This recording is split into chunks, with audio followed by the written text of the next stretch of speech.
Okay, let's give it another minute or two. Actually, I have a question for all of you, because I don't understand something I've been seeing, and maybe you guys can explain it. How would you describe what that thing is that's going on in the atrium? You know, somehow when you walk in, there's a lot of students milling around, doing strange things. What exactly is that about? Promotion to promote their new society. So it's advertisement for the new society, okay? And I gather, first of all, do you guys think it's an effective advertisement? First of all, any of you guys involved with that? Have any of you guys been dancing in the lobby? Okay. In fact, it is a kind of university culture in Hong Kong, and most of the universities have this kind of advertisement. Oh, really? So it's not just something local to here? Not only this university, in fact, in all the universities in Hong Kong have this kind of culture. Okay. Tell me, do you actually think it gets votes?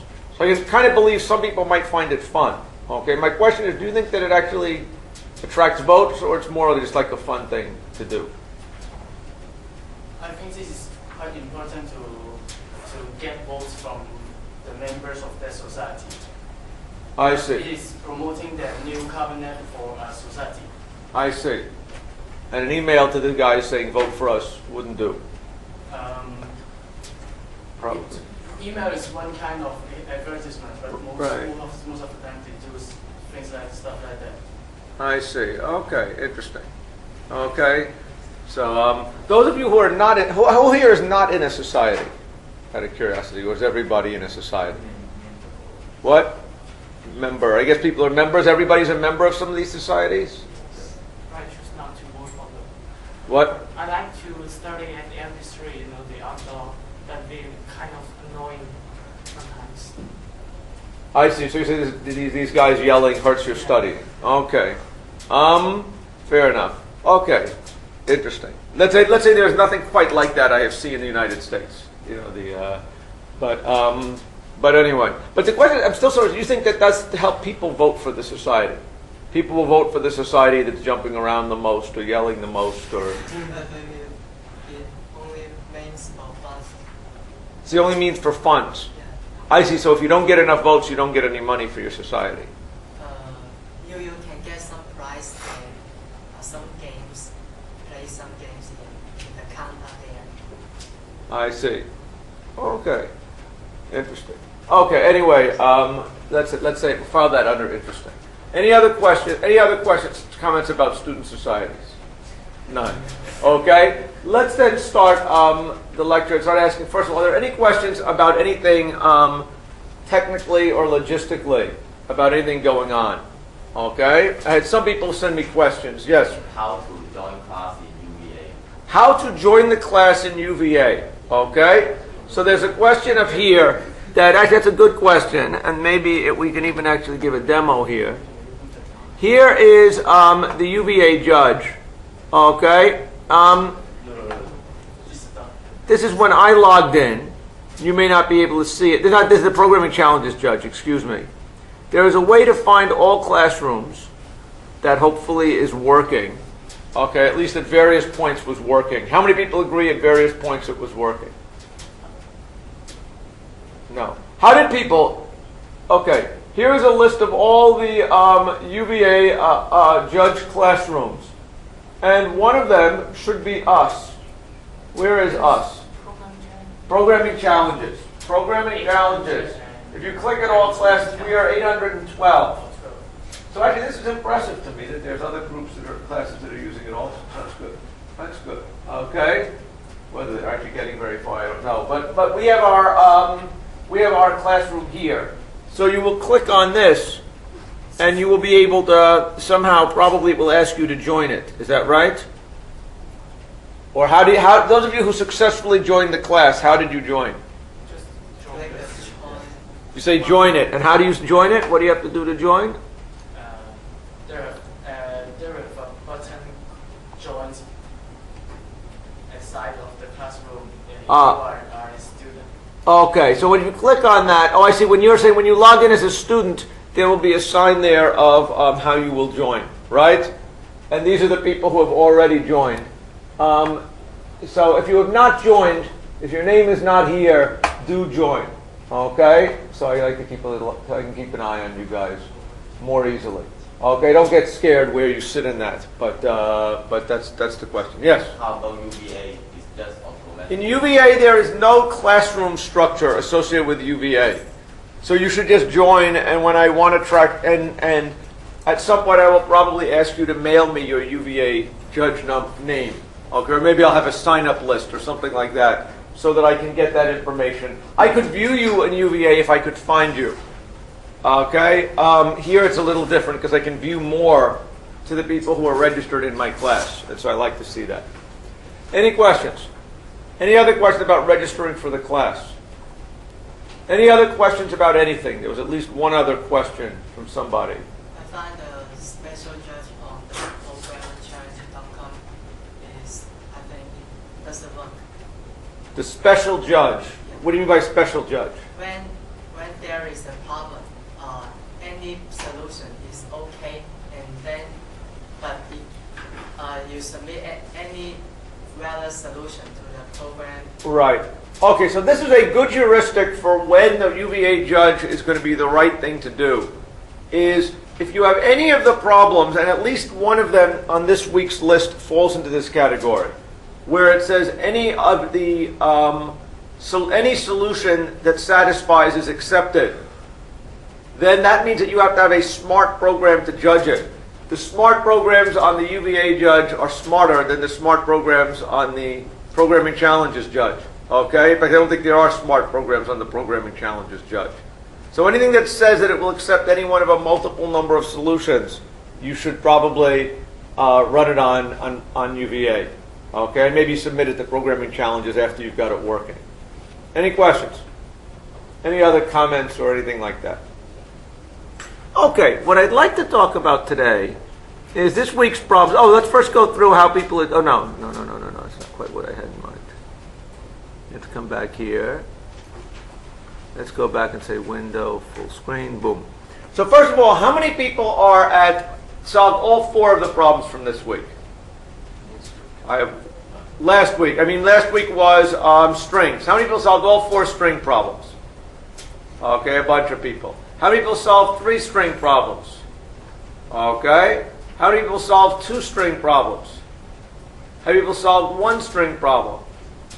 And how many people solved no string problems? Okay. So, what? I've been absent. Absent. So you've got to start catching up. Okay, is I guess the lesson, but we'll talk about that afterwards. Okay. Any questions? So this week we're moving on to sorting, and sorting is one of these subjects, I think, where students have different reactions, different thinking about things than professors do. Okay, how many people have seen sorting in their class, in at least one of your courses so far? Okay, sorting. How many of you have seen sorting in at least 2 of your courses so far? Okay, I see a couple of freshmen who haven't raised their hands. How many of you have seen sorting in at least 3 of your courses so far? Okay, a bunch of you. So most students, I find, get very tired of sorting very quickly. And I don't. Okay, I think sorting is really a very, very neat algorithmic problem where there is always, always interesting things to think about with sorting. Okay, this is one thing that that students, find hard to believe, but I firmly believe. How many of you are familiar with a book called how many of you ever heard of a guy named Knuth? Okay, let me look at this guy's name here. So let me write out his name. How many people have ever heard of this guy? Okay, a bunch of you, okay? He is one of the real pioneers of turning computer science into an academic discipline, okay? And convincing the rest of the world that there was something to ideas in computer science, not just that it was sort of using a machine. And one of the ways he did it was he wrote this series of books on very, very detailed books on certain aspects of computer science. And the best one, in my opinion, is volume 3 that he wrote on sorting. How many people have ever looked at volume 3, this Knuth sorting book? If anybody, you did? Read a little bit. What was your reaction when you read it? You may not remember, but... Okay, so it's a strange looking book these days. If you look at it, you guys are going to be saying he has to be kidding. Okay? This book is written, the programs in it are all written in assembly language. Not assembly language even for a real computer. There's all kinds of math in there. Okay? And it's an unbelievably interesting thing to read and browse through once you get your head around it. Okay? Somehow that the idea, there's all kinds of interesting ideas and mathematical problems and issues that come up in problems that Knuth is able to reveal. And I strongly encourage you guys to take a look at that, especially Volume 3, the one on sorting, which I think is fun. And one thing I am proud to say is that actually I once went to I've been to the finals of the Top Coder programming contest a couple of times. And on one of the contests, 2 of the 3 problems in the final round would have been solved by someone who had read Knuth's book deeply enough. Okay? But of course, the new people don't read Knuth's book anymore. So anyway, that's the idea is that there's a lot of interesting things in sorting, and I do want people to understand that. In fact, it's kind of interesting. On a research basis, the last week or 2, I happen to have been very interested in a particular algorithmic sorting problem. So I assure you there's still interesting things to think about with sorting. But in the context of programming, what I think is there's 2 aspects of sorting that are important. There is one, the question of applications of sorting. And the other is the ideas behind sorting algorithms. Okay? And one of the big ideas to solving lots of problems in a reasonably clean way is to recognize that sorting, how long does it take to sort n things if you use a clever algorithm? N log n. Does everybody agree with it? What was the key thing about sorting? The dumb algorithms. Okay, or let's say the obvious algorithms were n squared.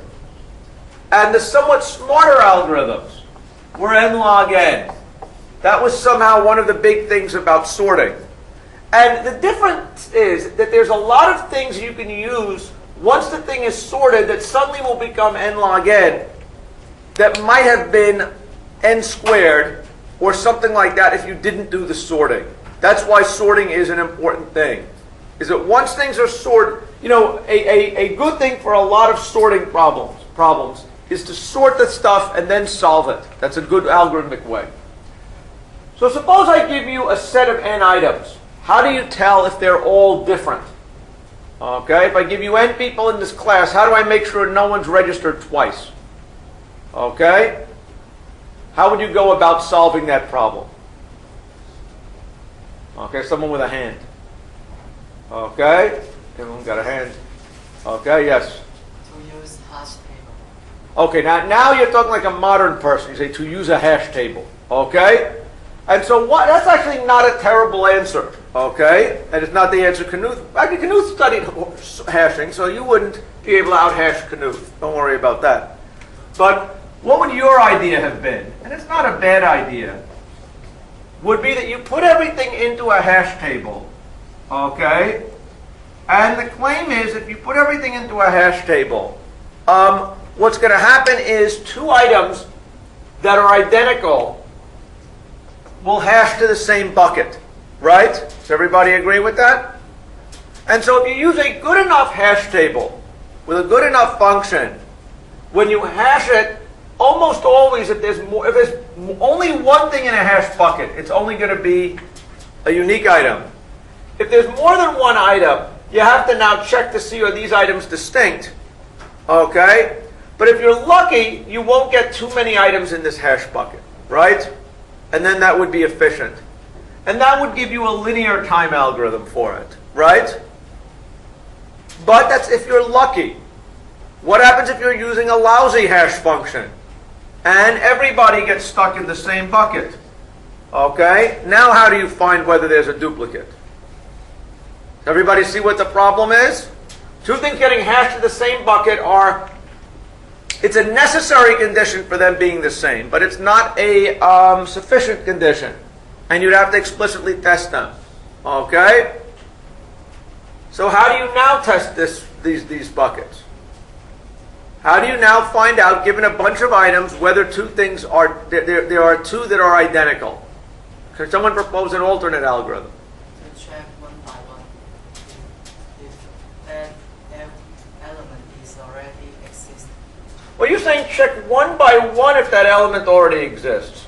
Again, I don't know for sure yet how to do that, okay? You're now telling me, okay, check this one against all the other ones in that bucket, right? Is this the same as everybody below it? If so, it's not unique, right?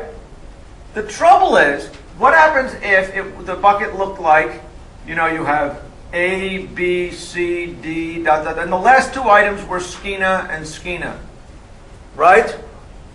Now for each one of these you would spend n comparisons checking. Each one of these you would spend n minus 1, n minus 2. That's going to be n squared, okay? So you still haven't shown me how to do this in a way that's guaranteed to be n log n. Now, what is a way to do it in n log n? Sorry. Sort is always the magic word, okay? Now, once you've sorted these items, what has happened once all these items are sorted? Do less than n comparison. Then now we know that if they're sorted, the two copies of an identical key are going to be next to each other, right? So now if there is a duplicate, I can check this one against this one against this one, this one against this one against that one. And in n comparisons, I will find out if there is a duplicate or not. Does everybody see that? Now the hash function answer is not a bad answer, okay? Just to recognize that you've got to do something afterwards. And usually this won't be a problem, okay? But sort and sweep is never a problem, okay? Any questions? Okay? So that's one thing I can do with sorting. What if I want to take my elements? You're giving me all the people who have ever sent me email, and I want to find out who a list of all the people. You give me all the emails in the world, all the people who send me email. I have the email from. I'm not thinking about it. Let's say I have a file. And it's got a lot of names, a name of everybody when they send me mail. So my wife will send me mail a lot, right? My students will send me mail a lot, okay? Spammers, darn well, they're going to send me a lot, okay? Some people will only send me one mail, okay? How do I get a list of all where every person who sent me mail is only mentioned once, okay? Let's say I want to now send mail to them saying, hi, I'm in Hong Kong. Okay, I need to remove all duplicates.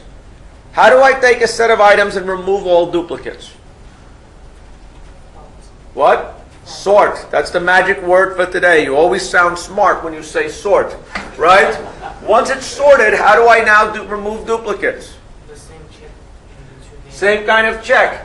If this one is the same as the next one, if this one is different than the next one, print this one out, right? You've got to make sure you come up with a rule where you only print out each one from a, again, all the duplicates will be in a big block. This going to this one is not going to, is the same, this one is different. So I print out that block at the end, right? So once it's sorted, 4i goes from 1 to n, I can read out the duplicates easily, the unique ones easily. Any questions about that? Okay? What if I want to find the median element in here? Suppose, let's say, I am given, I have a lot of students, at the end I compute your score. And I want to make sure that the average, that the student who finished in the middle of the class gets a, I'm going to make up a number, let's say a B. Okay? How would I go about finding the student in the middle of the class? Sort. What do I sort? Okay, so here let's say I have a world where, let's say here's probably a good example. Here I've got the people's names and their grades. Right? And I want to assign them, find who has the median grade. How do I do it? Okay? Sort by grade, right? And once I sort by grade, how do I find the median element? Okay. If it's in an array, if I have an array at the end, right? If there's the nth element, the first element, in the n over second element position will be the guy with the median grade. Does everybody see that? Assuming I'm sorting records here, okay? The record that the n over second record will be the median, okay? Any questions? What if I want to now find all the people who are, let's say I'm going to have, looking for a programming team, and I want to find all the people in the top 10% of the class. How would I find all the people in the top 10% of the class? Sort and then do what? Get 10%, top 10%. Identify, if I know that there's n people in the class, 0.1 times n is going to be the cutoff for where the 10th percentile person is, right? Then look in the appropriately bucketed the array, and that person will be in the, the bottom of the top 10%. Any questions? Okay? That's finding the median or selection. What if I want to find the mode? The mode is in statistics. Has anybody ever heard of the mode? Who knows what I mean by the mode in statistics? The mode is the most frequently occurring element, right? How would I find out, like, for example, if I took a look at last names of people at this university, what would be the most frequent last name? You guys probably know better than I do. It's probably not Skiena. Is it Chen? Is it Ho? Is it something like that? Okay. Which one would you guess? I'm just curious because I don't know these things. Chen? Chen or Li. Chen or Li. Okay. How would I find out whether it's Chen or Li? What would be the right algorithm for this? What's the first thing you do? Sort. Okay. And now once I sort, how do I now tell which is the highest, which is the most frequent name? What? Do counting. I have to count in a kind of precise way, right? I start at the beginning and I keep counting down until the names change, right? If it was Abbott, Bill. I count until there's a name change. And I figure out how, what that bound is. That's now the largest I've seen. Now I go to the next one. Abbott. Okay, Abbott stopped here. Lee. Okay, I count that way. Okay, any questions? So what's the time of this? It's the time of sorting, which is n log n, plus one linear sweep through everything. Okay, any questions? Now, which of these might you solve, by the way? Let's just think about it with our hash code table solution. Okay? Which of these problems, there's 4 problems I see here. Uniqueness testing, there was an idea you could look at a hash, throw in a bucket, and then see if there's a duplicate. Okay? By looking at all buckets. Right? What about deleting duplicates? Is that something you can do by using a hash table? I think yes. Same kind of an idea, right? The idea is you hash it and then so long as everything's unique, okay, basically, usually the only thing in the table is going to be copies of the same thing. You have to check to make sure of that, right? But that could be done by a hash table. What about finding the median?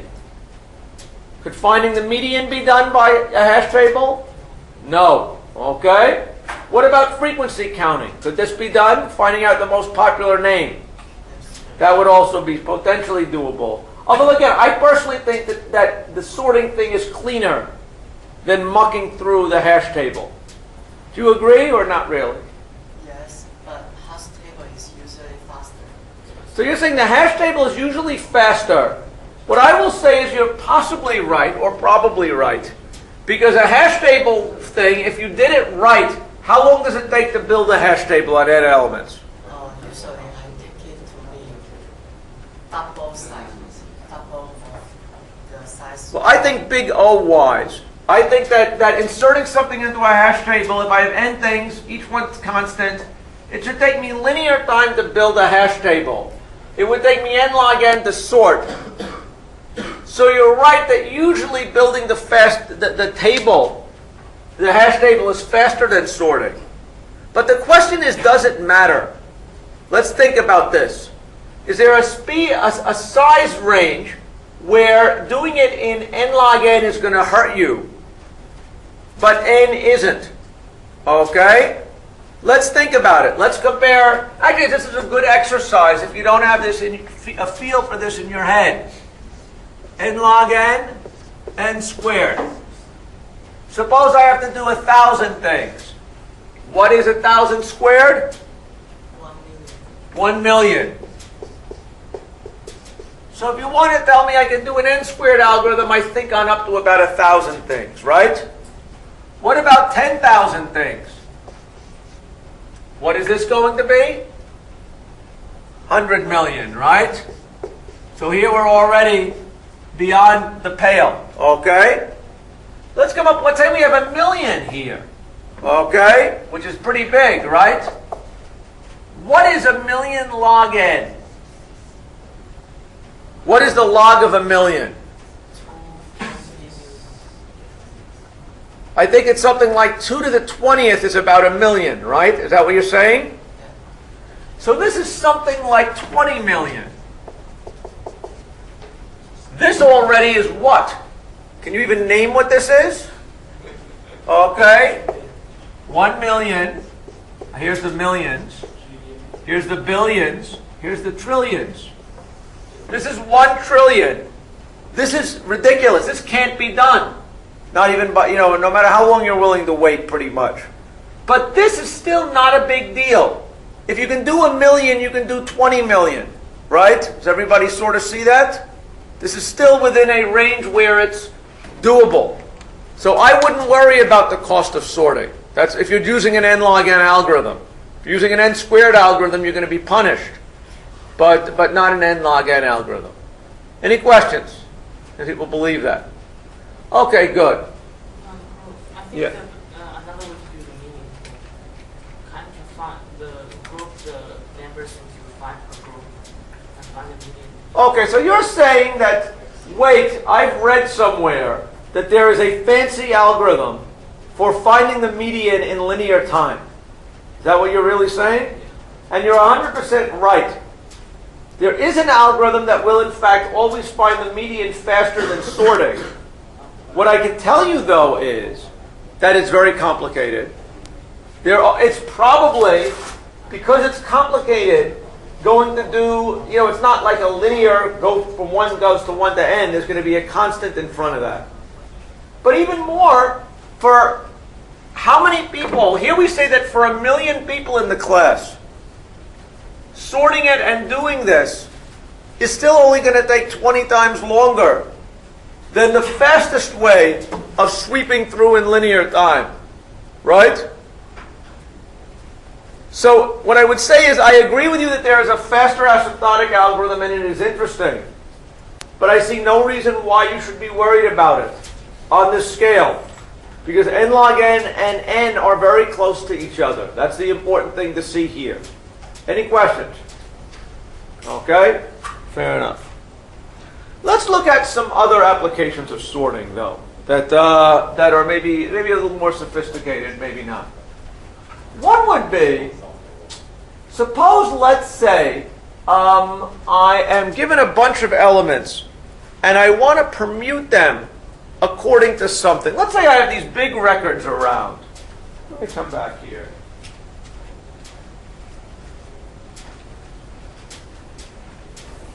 Let's say I have some kind of a original order of records that come in. Okay? Let's say I have to read in a bunch of names from the input. Figure out what their names and grades. Let's try this. Let's try names and grades. Okay? And I want to figure out for each grade where they rank in the class, from best to worst. And then print out the names in the same order they came in with what their rank was. Does everybody see that, what I'm trying to do? Skiena has got 199. Tim has a 75. It's not as good. You'd like to say Skeena's 1, Tim's 2. Okay? How would you go about solving this problem? See what the problem is? We want to sort them in order to figure their ranks. But you want to also reconstruct their original order when you print it. Does everybody see that? So what would be the easiest way to do that? Okay? There are a couple of ways we might do this, but let's think about how you might program this up. Anybody have any ideas? How many people understand what the problem I want to solve is? Raise your hand if you understand the problem. Okay, raise your hand if you don't understand the problem. Okay, several people. The problem here is, read as input a bunch of names given in some kind of order. Okay? Where it's name grade pairs. You have to print out the names in the same order. So it's got to be Tim, Skiena here again. But with their class rank printed out instead of their grade. Does everybody see now what I want? Okay, if you want to print out the grade again, that's not a problem. You read it, maybe even read them into an array and then print them all out in the same order, right? Here, you've got a little bit of a problem. What's your problem? You're going to sort them by grade in order to, the people by grade, in order to compute their class rank, right? But then you've got to print out their name again in the same order it came in. So how would you do that? Say make one more array and do what with it? To store the sorting. What you want to say is copy everything originally to an array. Well, copy the people to the... Keep the people's names in an array. Then sort these things by grade. And then once you computed the rank, go for each one of these and look them up. Is that right? That's sort of what I think you're saying, right? The way that I might do it is, I might add another field to my data structure called original position. Okay? Which means Skiena is going to be in position, this first person is going to be in position 1, 2, 3, 4, 5. When you sort these guys, okay, because you keep this permutation around, you sort these guys to compute the, what you would call it, the rank, you move the original position around with it, right? And now if you want to reconstruct the original order, what do you have to do? Just sort on this field, right? And by doing two different sorts, you get back the original names without actually keeping them around. Does everybody see what I did here? This would have an advantage if, in addition to name, I keep track of all kinds of other fields and information, right? Sometimes I can reconstruct an order by keeping track of the permutation, okay, after I scramble them, and then sort by the permutation. Any questions? Okay, how do I find the intersection of two containers? Let's say that I have a list of people who are members of, what you call it? Let's say the class. Here I have a list of all the people in my class, and here I have a list of all the people on some dragon boat team, for all I know. Okay? Okay? How many people are on which people are on the dragon boat team and on the class? How would I find that out? So suppose again I have a data structure, be it an array or a list, I don't care what it is, of names of people in the class, and I have a separate array or list of people on the dragon boat team. Okay? How do I find out who's in, what people are in both of them? That would be the intersection, right? How do I do it? Found the class and do binary search. So one idea you would say is to sort the class and do a binary search. For each one of these, I now go and look it up and see if the name is there. That's what would work. That's not how I would do it, but that's one way to do it. Any other ways you would do this problem? Say a hash table. Hash table might also work. You hash all the members of the first class, hash them into the second class, look through each bucket, and make sure that, assume there's no other, the duplicates are from different classes, right? Any other ways you would do this? Merge the class and drag them Yeah? together and sort them together. That's the way that I would probably end up doing it, right? If I made an array where I label each one of these are in the class, these are in the dragon boat, I make them one array, I sort them. If somebody is in the class and the dragon boat in sorted order, their names will appear here. And I'll be able to tell, are they, if I'm looking for an intersection, okay, it means they've got to occur twice. Or if I'm worried about the fact they're registered in the class twice, they've got to be twice with different labels of where they were from originally, right? Any questions? Okay. What if I want to find out whether there are two integers that add up to z? Okay?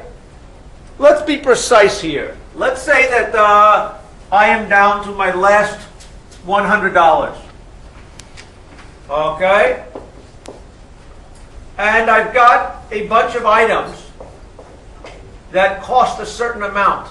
This one costs 10, there's an item named, this costs $10, $15, $37, $13, $24, $90.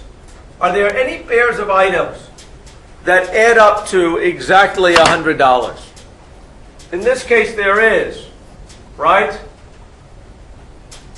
How would you find out, given n things, okay, and a target, whether there's two numbers that add up to what, to that target? Sorted. That's obviously the right answer because that's what we're doing in here. Sorted by value, right? Now, once they're sorted by value, that's, I guess, going to rearrange 13, 15, 24, 37. Now what are you going to do? Add the tail and the head. Add the tail and the head.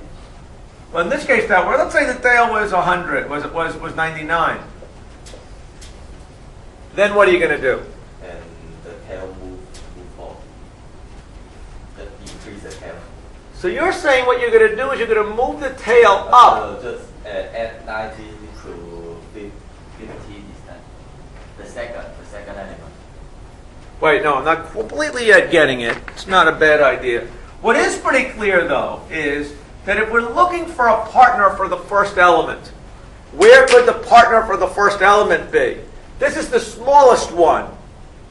You're saying that a candidate for that would be the biggest one, right?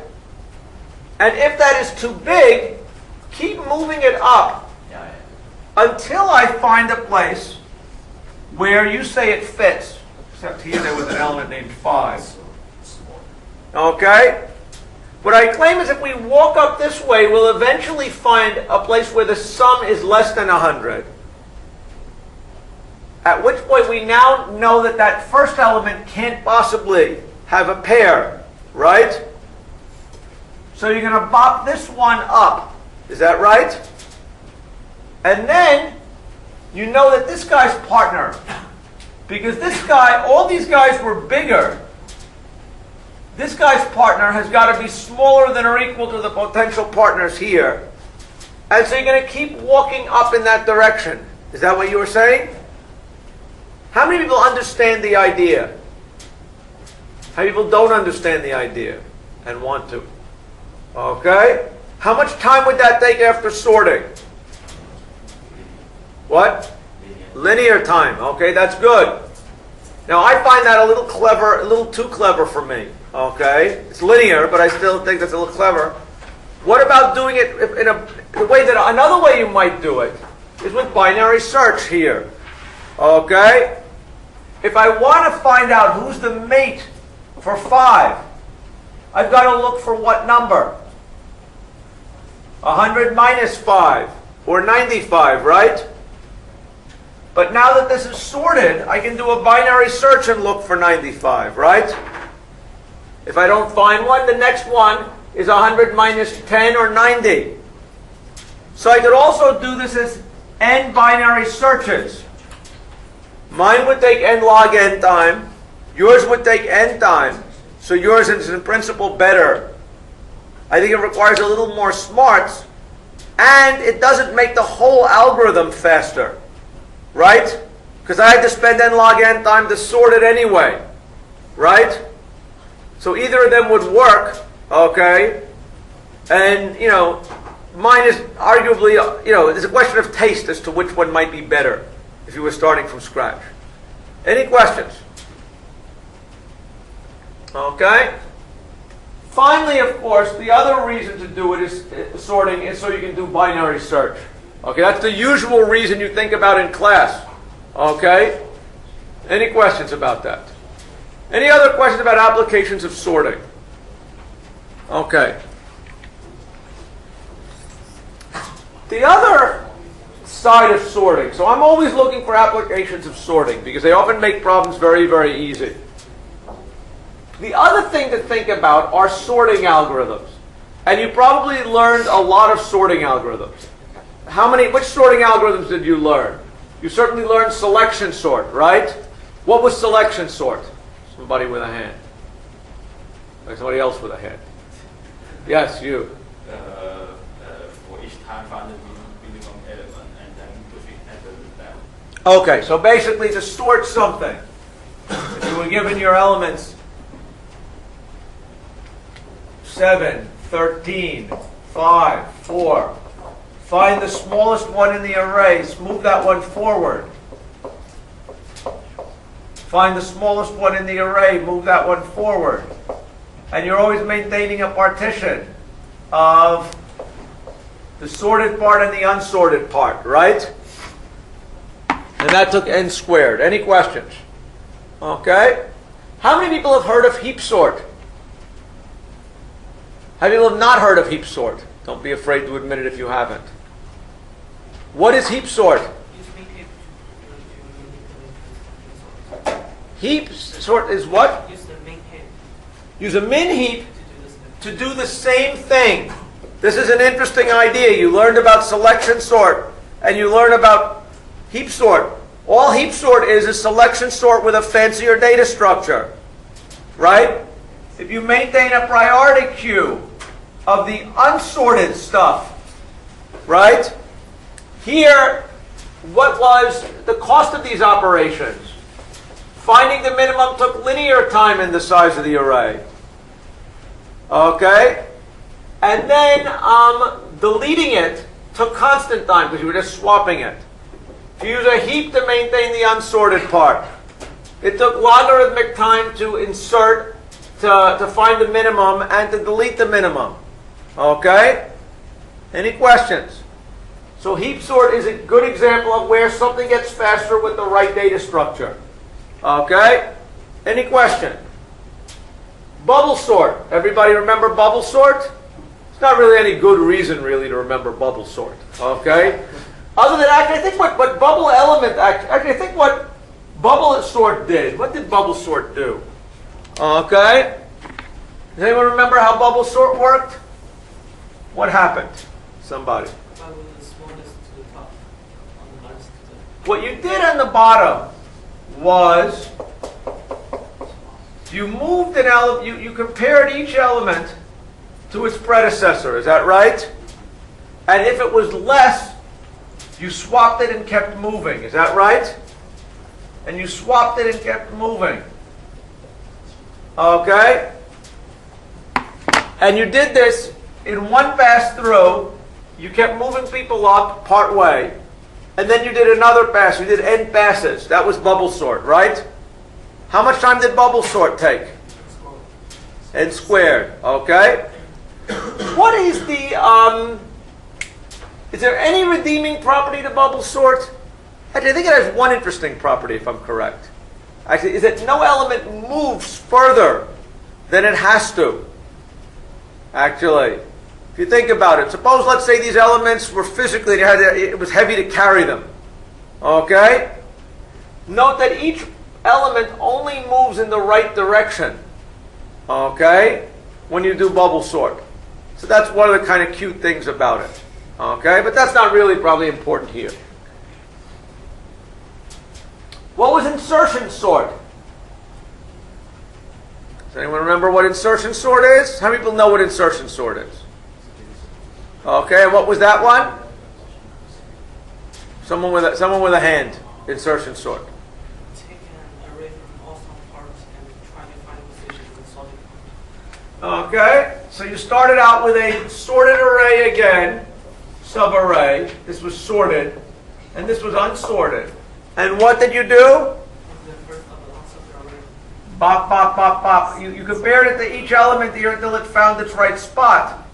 And these you slid back and popped it into the right position, right? And that took how much time for n elements? N squared.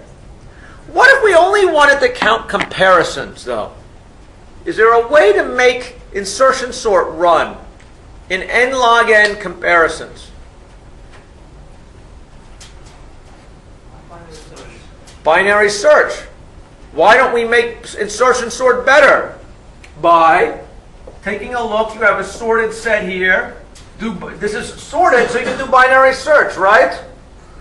In bop, bop, bop, in logarithmic number of comparisons, I can figure out where it goes, right? But what's the bummer here? You need to push all of this back. It still seemingly takes logarithmic linear time. Because if where it ends up getting inserted is over here, I've got to make room for it. So this is actually kind of interesting. It almost can be made n log n. But if arrays are your data structures, it can't, right? That's actually one of the ideas behind binary search trees, if you think about it. Okay, binary search trees combine the flexibility with the comparison stuff. Any questions? And finally, quicksort. What is the idea behind quicksort? Choose a network in the small and pattern. So you would take an arbitrary element and use that as a pivot. Partition all the elements to the left of it and to the right of it. Okay? And this element, the quicksort partition element, would appear in the right spot. Is that correct? And everything less than it was there, everything greater than it was here. We could recur now on sorting this, and we would be done. Does everybody see that? Okay. Any questions about that idea? This actually idea of quicksort turns out to be a really important idea. For what reason? I don't know if anybody's familiar with it. In modern algorithm design. Divide and conquer. You would say it's divide and conquer. Maybe. Okay. I would probably say that the bigger idea that separates quicksort from other algorithms like merge sort, which clearly is a divide and conquer algorithm, is the idea of randomization. Right?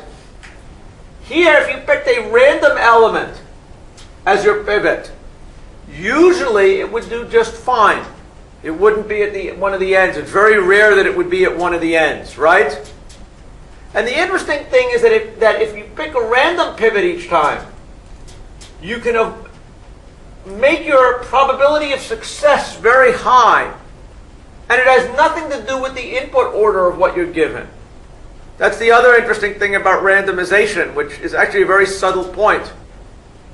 Normally in quicksort, if let's say I always pick the last element to be my pivot, I will get messed up if it was an insorted order, right? If I pick a random pivot, no matter what order the input was, my chances of having a bad running time are equal. Okay? And so it reduces from there being a bad input case that might be bad to meaning only if I'm extremely unlucky will it be bad. Okay? And that's a big difference. Okay? Any questions? You probably can't appreciate the big difference this quickly. Okay? But modern algorithm design is largely based on these randomized algorithms. Any questions? Any other sorting algorithms I missed that people like? Merge sort is probably the most famous one. I guess I didn't put on here, right? Radix. What? Radix Sort. Right. So Radix Sort. What was Radix Sort? That's kind of an interesting one. Radix Sort. Let's just talk about that for a second. What was Radix Sort? Radix Sort was good for sorting strings, right? You had Skiena, and you had, Tom, and you had other people. The idea with Radix Sort was somehow that there was a way to look at each character at a time and throw it into buckets, basically. That when you scan through the entire thing, they will end up being sorted. How many people are familiar with that? Okay. What's the running time of Radix Sort? Linear? Linear in what? Not the number of keys. The logarithm of your alphabet size? I don't know if I completely understand what that is. I believe it's the sum of the string lengths. It's the number of characters in your input, as opposed to the number of keys in your input. Right? Anyway, there's a large number of algorithms. They're all sort of interesting. Which is the best one to use for the problems in here? The answer is whatever one is implemented in your library. Is that clear? Okay. It's important to understand the ideas behind these things, because the ideas behind these things often suggest ways to algorithmic ideas. Okay? But as far as I'm concerned, the main way that you should be use sorting in here is with a library function. And if not, there's got to be a pretty good reason why not. Okay? Any questions? Yes? Like the last problem, last week's problem, you said we should use the binary search given by the STL, but that binary search return pointer, but not the index of the array. How can we... Okay, what was the problem again? Remind me about this one. The doublet. Doublet. And you're using character star. Yeah.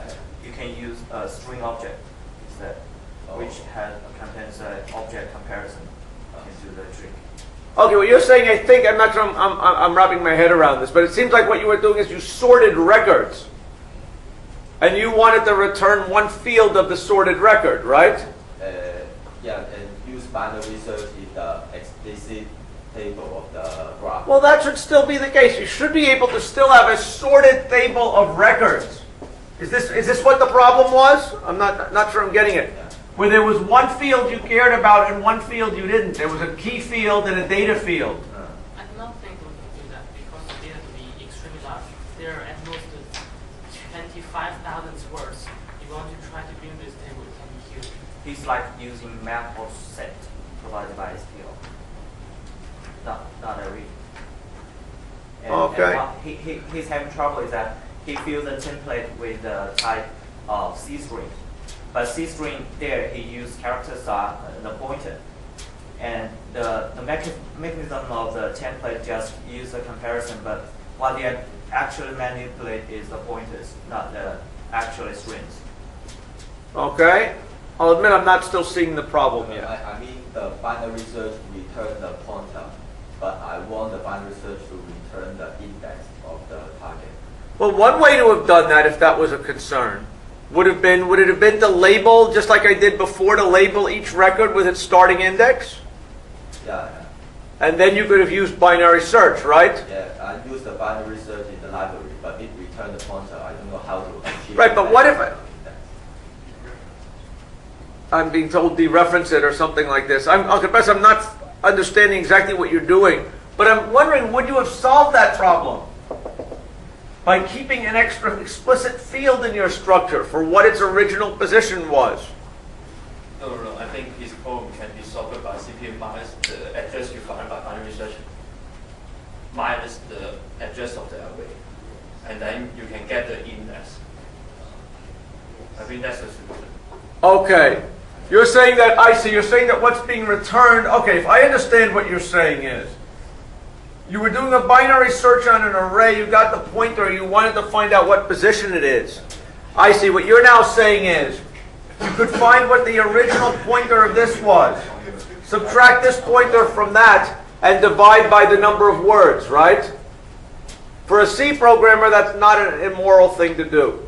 I can't because he said pointer cannot subtract pointer. Now for a C, How- you may have to cast that as an integer. What is the right way to do this? The question is what you're working on an array? I guess it is if you're doing binary search, right? Okay. I think if, I'm not sure in C++, but if there's such an error occurs, we can simply cast it into. Okay. Maybe you would cast it into an integer, or if this was buried enough inside an object, it might very well resist you doing manipulate. You know, it might be you don't really know that it's an array underneath it. Okay. But if I were doing it with an array and I knew these were the way to do it, that would be one way to retrieve it. Any questions? Okay. Now, one thing that happens, one sorting issue that's a little bit complicated that comes up pretty often is the problem of what I will call multiple criteria sorting. Let's say I want to sort you guys by name of the by name. Okay? What is the way that I would do that? Okay? The problem is we've decided a sizable fraction of you are probably named Chen or Li.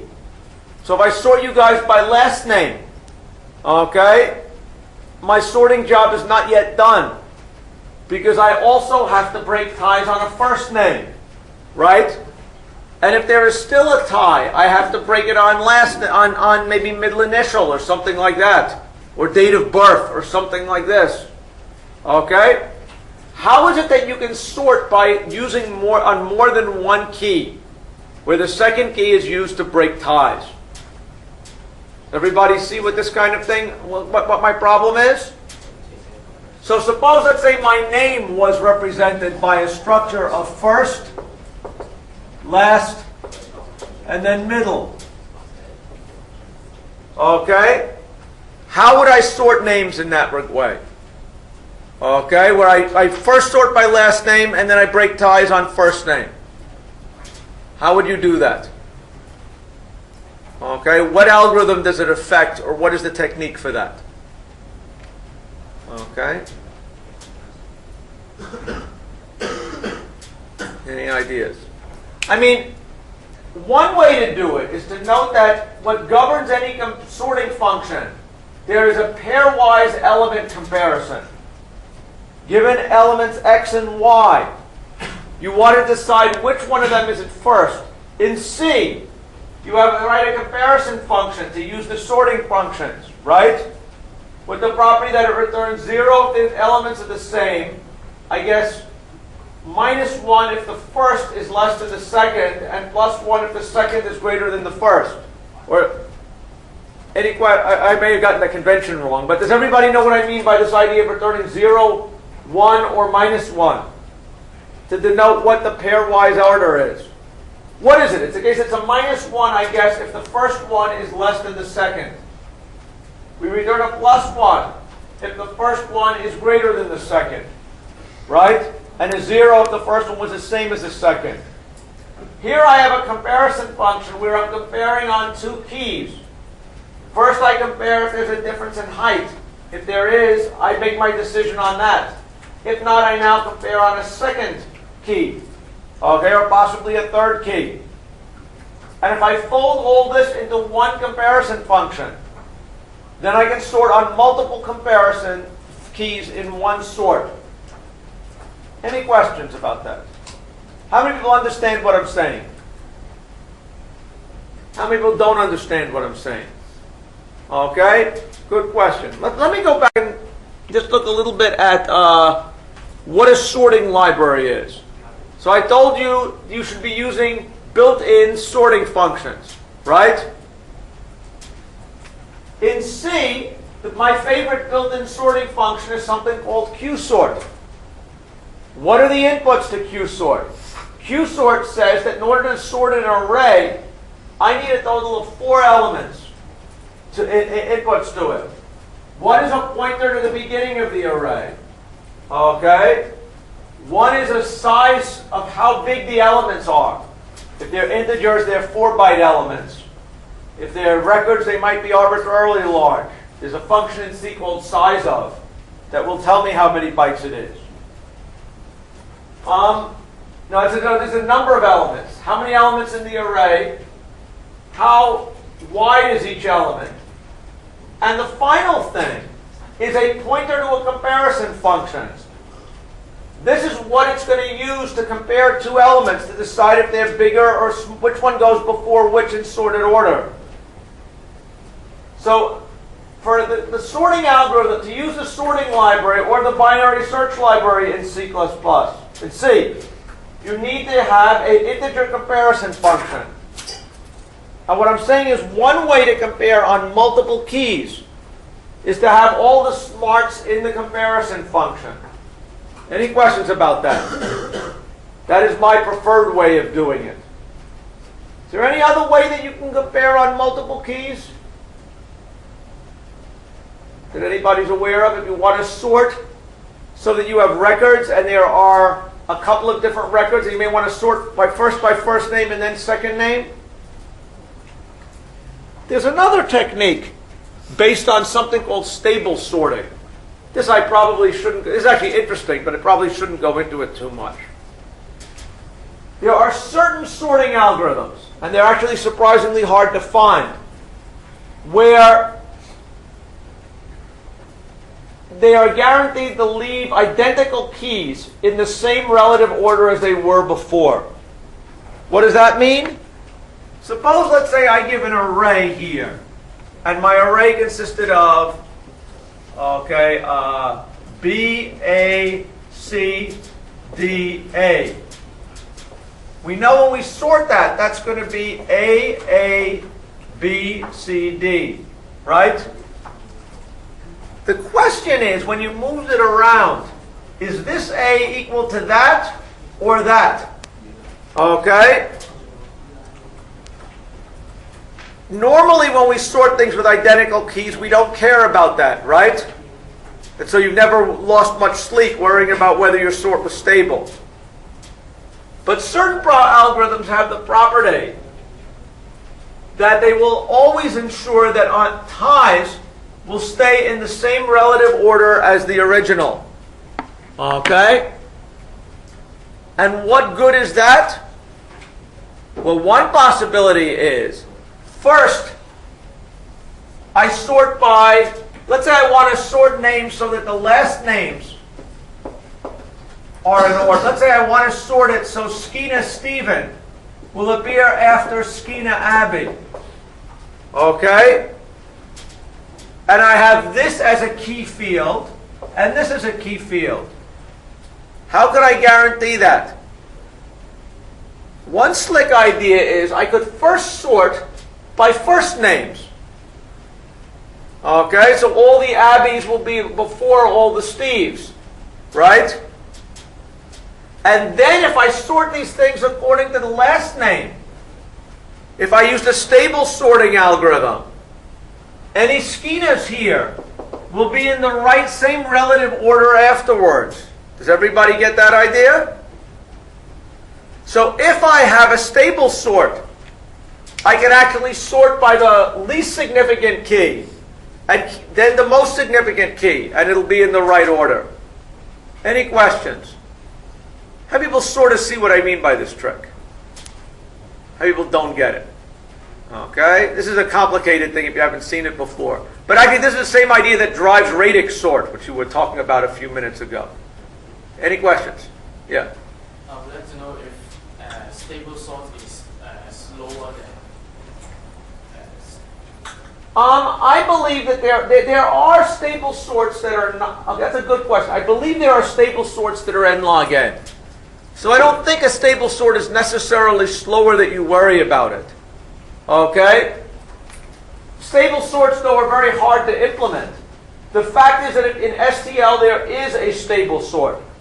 Okay? So recognize that it's there and you can pull this trick. Okay? Most sorts are not stable, so Quicksort is not going to be stable. Okay? Any questions? That said, which way would I sort by multiple keys? Would I use a stable sort or would I use a regular sort with a comparison function? I would use a regular sort with a comparison function. That's actually this because I think that's simpler. Okay? But sometimes people might disagree. Any questions? Okay. So what are the library functions? Let's just go through them very quickly. In C, there is Quicksort. There is also a binary search function. And if you know you have an array, this is how you can sort it. Again, the key idea here is that there's this comparison function. Okay, and be aware of what the arguments are if you want to use it. In C++, STL has methods for sorting and searching and a lot of other things. So since everybody here seems to be a C++ person, you should be aware what is in STL. Okay? You can sort a hunk of an array or sort whatever you want, okay, using the default comparison for that type or a special purpose comparison predicate, just like it's written in C++, as in C. Any questions? It also has, STL has several other functions that capture some of the applications that we had talked about, like finding the nth largest element in a container. Okay? So if you wanted to do median, you could just say call nth element with the appropriate argument. Union, intersection, and difference. These are also built into STL. As is unique, remove all consecutive duplicates. So I believe if you know what these functions are, they can avoid you having to do certain things. Any questions? Okay, so that's good. In Java, they also have such things, but we don't seem to have Java people in here. Any questions? Okay, so what are the problems for this week? There are 4 problems this week, as there are every week. Okay? The first one is a problem called Vito's family. Okay? You have somebody here who is moving onto a street. He has several family members that exist somewhere on the street. And he wants to buy a house that is centrally located for his friends. Okay, his family members. Okay? Namely, he wants to find the point with the property that it minimizes the total distance to all of his family members. Okay? So which house should he buy? Okay? Any questions? Second problem is something called bridge. This one's actually kind of cute. You've got a bunch of people on this side of a bridge. Here's a bridge. But apparently it's dark. Okay? And so it's night. There's the moon. Okay? We also have the property that the bridge will not survive more than 2 people walking on it simultaneously. I don't know if it's a question if it's weak or it's narrow. Okay? Now the question is, we want to get everybody over to this side. Right? Fortunately, they have a flashlight on this side also. Right? So the question is, you want to try to get all the people from here to that side, where you can only have people go 1 or 2 at a time. And in order to do it so they don't fall into the river, they need to have the flashlight with them. Okay? Any questions about that? Your goal is to find the fastest way where everybody has a different running speed. So the input is that everybody has a running speed, okay, during which rapid time it takes them to cross the bridge. And the question is now find what is the right order to shuttle people back and forth so as to get everybody there as quickly as possible. Any questions? Next problem is kind of a scheduling problem that is interesting.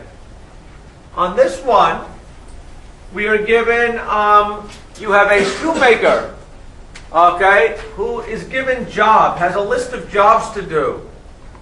Each job takes a certain number of days, 5 days, 3 days, 1 day, 10 days. You can only work on one job at a time. But in order to prioritize the job, he has to pay a penalty.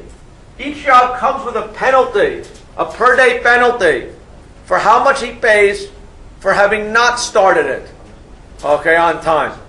So everybody goes, drops their shoes off in the hopes that he will start their job that day. And different people will negotiate different fines. Okay? This person will get paid back a fine of, let's say, 3 cents per day. This guy may get a fine of $10 a day. Okay? If somebody has a very high fine, it pays to do their job earlier. Right? Although the fines actually are a function of a per day fine. So you have to read the problem to get the specs exactly right. We'll have to talk about that. But the question is, find an order to do the jobs so as to get everybody done while minimizing the total fine. Okay? Any questions about that? You'll read that one and you'll figure it out. And the final one is actually, maybe conceptually a little simpler, although I think it's probably harder to program once you get it. Is that they have a problem where, actually on the toll roads here, can people buy some kind of a pass that will let them go through the toll gate automatically and it'll just deduct the money from their account? Or do they have to actually explicitly pay? There's this way of going through the tolls where they'll keep track of their account? Yes, but only for buses or those public transport. Okay, only for public buses, okay? Anyway, you're going to live in a world where you're going to build such an accounting system. For each car, you know where it got on and where it got off. Or basically, they're going to keep track of a record of the time at which each car, the time that it got on or off, and where it got on or off. There's going to be a toll schedule of how much you pay depending upon how far you traveled at what time. And your goal is to figure out for every car what is the total amount that you owe. Any questions about that? Okay? So for next week, I want you to look, for next class, not next week, for next class, I want you to look at the problems, okay? Try to get going on them, and we'll talk about that. Any questions? Any other questions about any of these problems or anything about sorting? Any other questions? Some people have started asking me about these. One other assignment I said I was going to give in here, which is the 100 problem reading assignment, where you have to read through each problem and just make a sense as to how good or bad it is. I will probably try to get that out within another week or two. Okay? That'll be due at the end of the semester, so don't immediately panic on that. But I want people to get a little more experience before I get around to doing that. Any questions? Okay? Thanks for your attention. I guess I'll let you guys... Any other questions or comments? I guess it's a couple minutes early. Anything else about sorting to talk about? Does anybody have a favorite other favorite sorting thing? Any other favorite sorting algorithms or sorting gossip? Okay. Next week we'll talk about the problems, and next class we'll talk about the problems and we'll deal with it then. Okay? Thanks for your attention. See you guys then.